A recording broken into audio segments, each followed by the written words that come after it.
Saudações, pessoal! Dando continuidade às nossas conversas envolvendo questões sobre a Covid-19, nós já conversamos com infectologistas, conversamos com psiquiatras, e hoje vamos conversar com um cardiologista, o Dr. Renato, que é professor aqui da Faculdade de Ciências Médicas da Santa Casa de São Paulo, e também atua junto à Irmandade aqui da Santa Casa, aqui no hospital. Doutor, é um prazer recebê-lo aqui para falar um pouquinho sobre a perspectiva cardiológica, né, desse momento que nós vivemos. O que o senhor poderia colocar no primeiro momento? Bom dia, Oscar, bom dia a todos. A gente tem dois problemas, né, no atual momento. O primeiro com relação à própria doença, né, a Covid-19, que tem vários acometimentos no sistema cardiovascular, mas também o outro problema que a gente tem enfrentado é que os pacientes cardiopatas não têm procurado serviço médico de rotina e para fazer sua manutenção, e alguns ainda tendo sintomas ficam em casa, postergam alguns exames importantes, e quando vêm procurar ajuda já estão descompensados e acabam tendo que internar. Então esses pacientes internando também aumenta muito o risco de contaminação e acabam pegando a doença, né, a Covid-19. E alguns pacientes também não podem adiar a consulta de manutenção, como por exemplo uma revisão de marca-passo, né? Então eu acredito que hoje as especialidades que estão mais sofrendo com a atual pandemia são a oncologia e a cardiologia. Falando agora da Covid-19, no sistema cardiovascular, a gente tem vários acometimentos, né? Desde os mais simples, como uma inflamação, um resfriado que vira uma inflamação, e isso pode descompensar alguma cardiopatia pré-existente. Também pacientes cardiopatas, que eu posso explicar mais ou menos a fisiopatologia, têm um pior desenvolvimento da Covid-19. E tem aqueles pacientes mais graves, né, que são os pacientes críticos, que esses evoluem, principalmente, né, a maior causa de mortalidade na cardiologia é porque eles evoluem com uma miocardite aguda, né? Isso é uma inflamação do miocárdio que leva a uma insuficiência cardíaca grave, aguda, né, com evolução para choque cardiogênico e muitas vezes para morte. Uma outra causa de morte nesse cenário é que a miocardite pode provocar arritmia, né? E essa arritmia provocar morte súbita também. Mas essa arritmia seria provocada por inflamação, assim como a miocardite, né? Que é o que a gente chama na Covid-19 de tempestade de citocinas. Então, os marcadores inflamatórios eles ficam completamente desregulados e acabam comprometendo o sistema cardiovascular, podendo provocar miocardite, arritmia e morte, né? Uma outra coisa detectada é que os pacientes hipertensos são mais propensos a complicar mais na Covid-19. Por quê? Porque existe uma fisiopatologia que é do sistema renina-angiotensina e que no paciente hipertenso ou com insuficiência cardíaca, eles estão exacerbados, esse sistema está desregulado. Então a gente precisa de drogas que inibem esse sistema para compensar. E o principal receptor do vírus na entrada da célula se chama ECA2. Esse receptor, no indivíduo hipertenso ou cardiopata, ele está com uma expressão aumentada, ou seja, ele está suprarregulado. Então o vírus encontra mais receptor para poder entrar na célula e dali iniciar a sua replicação. Quando a gente compensa esse paciente, ou paciente que não tem nenhuma doença alguma cardiopatia, ele possui uma ativação normal do ECA2. Então a diferença do paciente normal para o cardiopata é que o normal tem uma atividade de ECA2 equilibrada. E o cardiopata tem uma atividade exacerbada, o que pode favorecer a entrada do vírus. Então, portanto, um alvo terapêutico bastante importante seria bloquear a entrada do vírus na célula através do alvo do receptor, que seria essa ECA2, né? Já se pensou em muitas coisas, né? Mas parece que hoje em dia O principal tratamento, assim, mais promissor, vamos dizer, porque atualmente a gente não tem nada que realmente funcione, mas o principal tratamento seria um anticorpo monoclonal que bloquearia a chegada do vírus na célula por bloquear o receptor. Mas isso é um tratamento custoso e ele ainda deve demorar um pouco, né? As vacinas também devem demorar, porque se for bem feita, por todas as etapas, até o ano que vem acho difícil. Tem uma série de testes, tem todo um procedimento científico. Exato, tem as etapas, né? Os antivirais, que estão falando bastante, né? Remdesivir, eles mostram um certo benefício, porém, não tem nenhum estudo, eu já li 2 estudos dessa droga, que não mostram uma redução significativa de desfecho cardiovascular, ou seja, a evolução do doente que toma é um pouco melhor, porém não muito significativa em relação àquele que não toma a droga. Talvez aí, como a gente está aprendendo a doença, então existem várias etapas dessa doença, né? E é muito importante você saber os medicamentos que você dá em cada etapa. Então existe a primeira etapa, que é a ligação do próprio SARS-CoV-2, que é o vírus na célula, através da ECA2. Depois a segunda etapa é a replicação viral intracelular, e que vai promover uma inflamação sistêmica importante. E a quarta etapa, as complicações dessa inflamação e também as infecções que vão aparecer, como a infecção pulmonar, que obrigatoriamente pode não estar em 100% dos casos também, né? O paciente pode evoluir para uma miocardite e não ter, ou ele pode evoluir para uma insuficiência respiratória e também evoluir para a morte. O que é mais esperado nos pacientes que têm uma asma crônica, uma bronquite crônica, ou nos fumantes, alguma pneumopatia prévia vai levar o paciente a desenvolver mais complicações da parte pulmonar. E uma cardiopatia mais a parte do sistema cardiovascular, né? Mas, de qualquer forma, são 2 complicações muito graves, né? Então, a terapêutica, na minha visão, é quanto mais precoce, melhor. Então, hoje em dia, a gente só tem a profilaxia do isolamento. Tudo bem.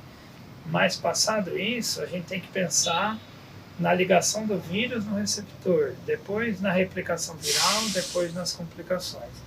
Então, são várias etapas com vários tipos de tratamento, né?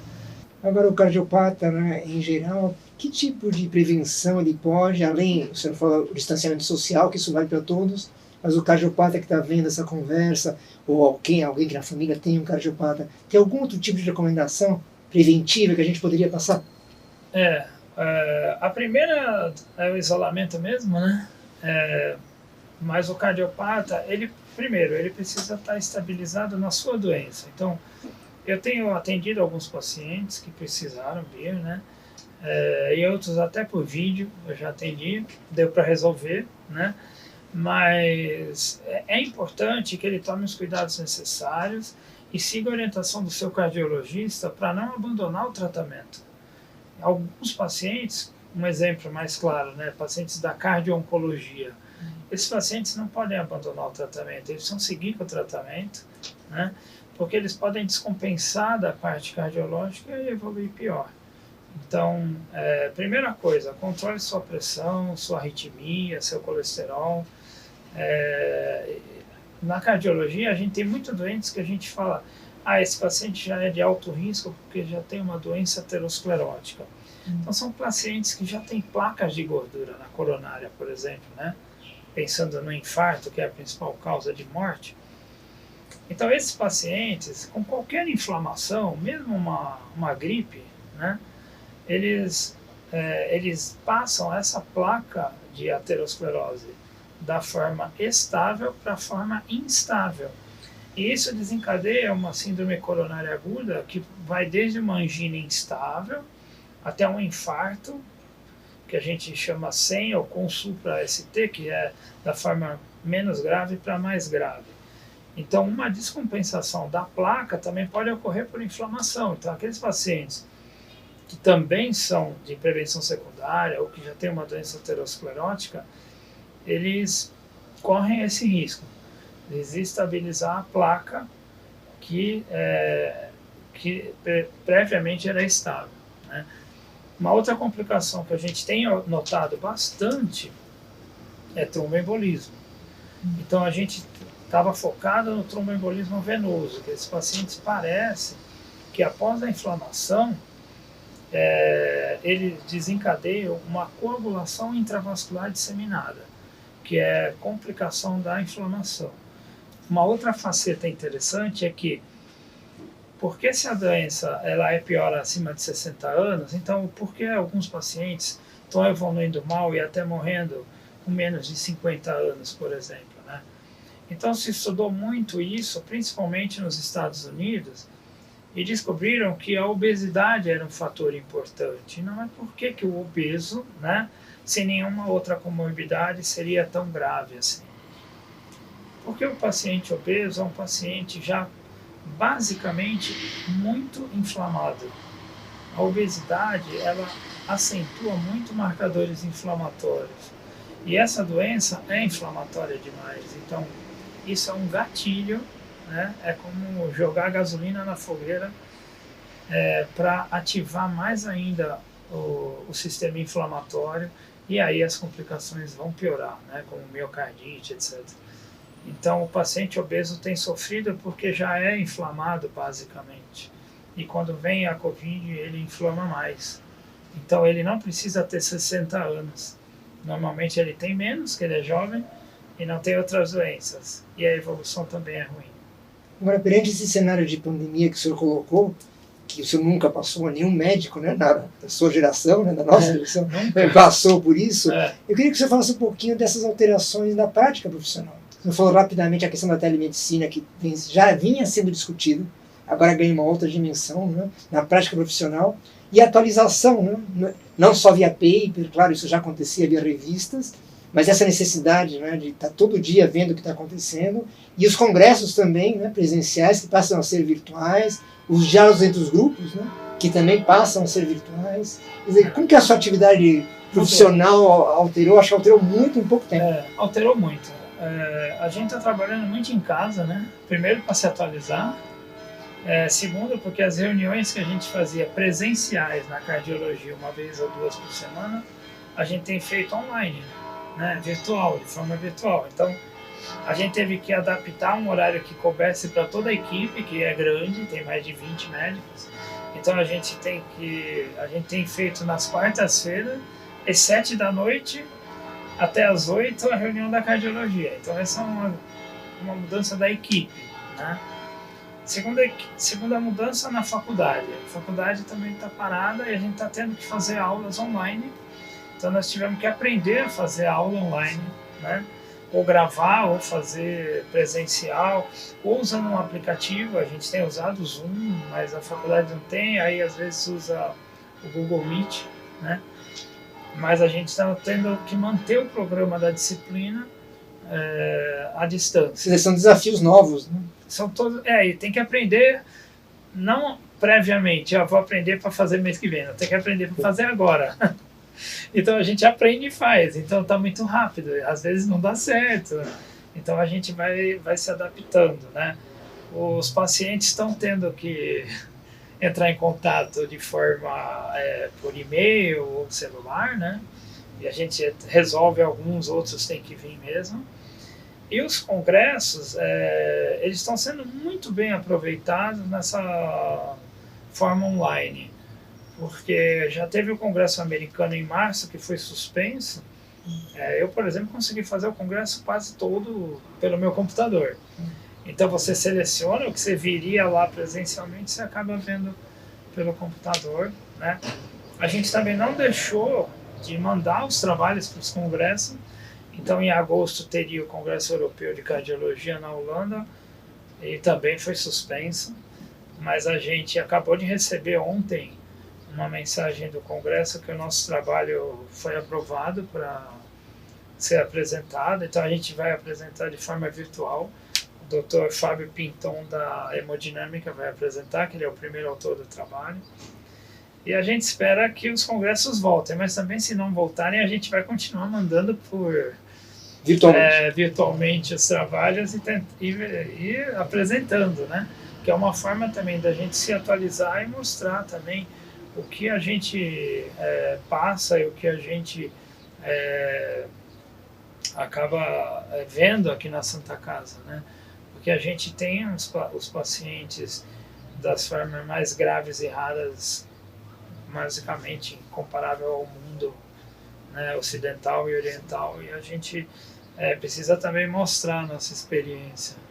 Agora, nós estamos gravando essa conversa hoje, dia 8 de maio de 2020. Vocês ouviram o sino aqui da Igreja de Santa Cecília, né? Fica aqui do lado aqui do nosso estúdio. Eu queria te ouvir um pouquinho a tua percepção do momento, né? De Covid-19, né? De pandemia, e para frente, não num exercício de futurologia, mas num exercício médico como cardiologista. O que o senhor vê um pouquinho o cenário atual e para onde a gente caminha na tua percepção? Bom, eu acho que para nós médicos vai ser bastante difícil, porque enquanto a população não está trabalhando, a maior parte, alguns estão, né? A gente está na linha de frente, está trabalhando, está pesquisando, está estudando, está quebrando a cabeça para poder cuidar dos pacientes. Está sofrendo muito estresse, porque, por exemplo, agora eu passei visita no hospital. A gente passa na enfermaria, depois na UTI, depois no pronto-socorro. Então a gente está realmente muito em contato e está se protegendo, mas a gente está em contato com a doença e fora isso tem o estresse psicológico, né? Eu acho que quando acabar a pandemia nós vamos ter que ter um tempo para se refazer e voltar ao que era o normal, né? Enquanto o mundo volta normalmente à sua rotina, a gente vai ter que voltar aos poucos, porque a gente vai estar um pouco desgastado, porque já são hoje 2 meses, né, que a gente está em isolamento, né? E sem contar o fato que a gente está isolado de todos os nossos familiares e amigos, né? Porque a gente é um grupo de risco de transmissão da doença, então a gente não tem contato com os nossos familiares, nossos pais, tios, né? Porque são idosos, e os familiares mesmo, mais jovens, para não levar contaminação. Então a gente está tendo que aprender a viver sozinho um pouco, e o único contato que a gente tem é com os colegas do hospital. Então é realmente uma fase bastante difícil e única, porque a gente nunca passou por isso, né? A gente está tendo que aprender e trocar a roda do carro com o carro andando. Então isso é bem difícil. Para terminar, eu ia te pedir uma reflexão sobre a medicina de modo geral. O senhor acha que ela muda depois dessa experiência? Olha, eu espero que sim, viu, Oscar? Porque, assim, a gente, depois dessa experiência, eu acho que a gente vai ter, por sorte de quem vai conseguir enxergar novos parâmetros, né? Então, eu acho que menos ambição, menos orgulho e menos vaidade. Mais humildade, mais caridade. Eu acho que se a gente partir daí, né, e aproveitar um momento que a gente está tendo que trabalhar mais em casa e se atualizar mais, coisas que a gente está ainda em dúvida ou tem aquele déficit em alguma coisa da profissão, eu acho que a gente tem que aproveitar esse momento. Eu acho que a medicina deve mudar, mas não igual no mundo inteiro, né? Não vejo assim como uma mudança muito para melhor no nosso país, né? A gente está tendo uma boa oportunidade porque nós não temos leitos, não temos hospitais, né? E mesmo assim a gente vê muita coisa no meio da pandemia errada, imagina depois, né? Então, não sei, sinceramente, se vamos aproveitar essa fase para melhorar. Seria muito bom. Tomara. Né? Tomara, porque a gente está vendo que tem potencial, inclusive de construir hospital, construir leito. Então, por que não faz isso fora de uma pandemia? Por que tem que esperar sofrer para fazer, né? Então, é aquilo que a gente fala muito no hospital, nos corredores, menos estádio de futebol e mais hospital. Por que não, né? A gente tem o exemplo aí de Manaus, que até citei um trabalho, os colegas, além de estar trabalhando muito, estão vivendo o caos, ainda conseguiram publicar um trabalho, né? E tem um estádio de futebol lá, uma arena, que está dando prejuízo para o governo deles e abandonada, porque não tem jogo, nem time, nem antes, nem durante e nem depois da pandemia. Muito menos depois, né? Inclusive. Muito menos, Então, por que não aproveitar para mudar, né? Seria bom. E para encerrar, para os seus colegas cardiologistas, acho que vale a pena uma fala especial para os seus colegas cardiologistas ou residentes, né, mas que estão especificamente nessa área. A gente está aprendendo muito, né? E os residentes, assim, eu acho que eles estão tendo muita oportunidade para estudar e para se atualizar, principalmente aqui falando da nossa instituição, né? Os assistentes que estão hoje aqui na Santa Casa são muito comprometidos e estão totalmente ou praticamente atualizados na Covid-19, e os nossos residentes devem aproveitar isso para aprender, tirar o máximo que puderem de educação e ensino, mesmo nessa fase, porque a gente tem conseguido, mesmo na residência, fazer pequenas reuniões ali no jardim, em frente à capela, ou numa sala que dê para sentar afastado, e online, né? Então, mesmo com tudo isso, a gente não deixou o ensino de lado, e é uma excelente oportunidade para aprender e evoluir.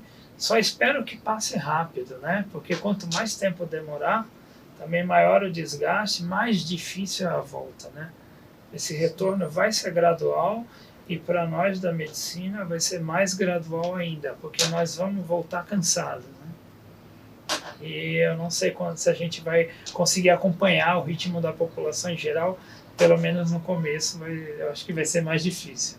Mas sempre com essa esperança, né, que no futuro, inclusive, essas pesquisas todas, né, com vários laboratórios e instituições, de descobrir, de encontrar essa vacina que o senhor comentou. Né? Sim, com certeza vai descobrir. Com certeza vai descobrir, e eu acho que o que eu boto mais fé no tratamento, que infelizmente é o mais caro e que mais demorado também, que é o anticorpo monoclonal. Tenho certeza que alguma indústria farmacêutica vai descobrir esse tratamento. Assim como a Pfizer está à frente da vacina, eu acho que outros também podem desenvolver uma vacina. É questão de tempo, é que é tudo muito rápido, mas eu confio na pesquisa científica, na ciência, né? Para mim, ciência e religião andam juntas. Então, o recado que eu dou é: mantenham a fé, tenham uma religião, né? Confiem em algo maior, mas a ciência precisa andar junto com a fé. Perfeito. Doutor Renato, muito obrigado, parabéns pelo seu trabalho, o trabalho da sua equipe, os profissionais da Santa Casa, tanto na docência, da pesquisa, quanto na linha de frente aqui no nosso hospital. Pessoal, muito obrigado por estarem aqui com a gente, e a gente continua com essa série, né? Hoje o doutor Renato, cardiologista, conversando com a gente aqui. Doutor, mais uma vez, obrigado. Obrigado, eu que agradeço.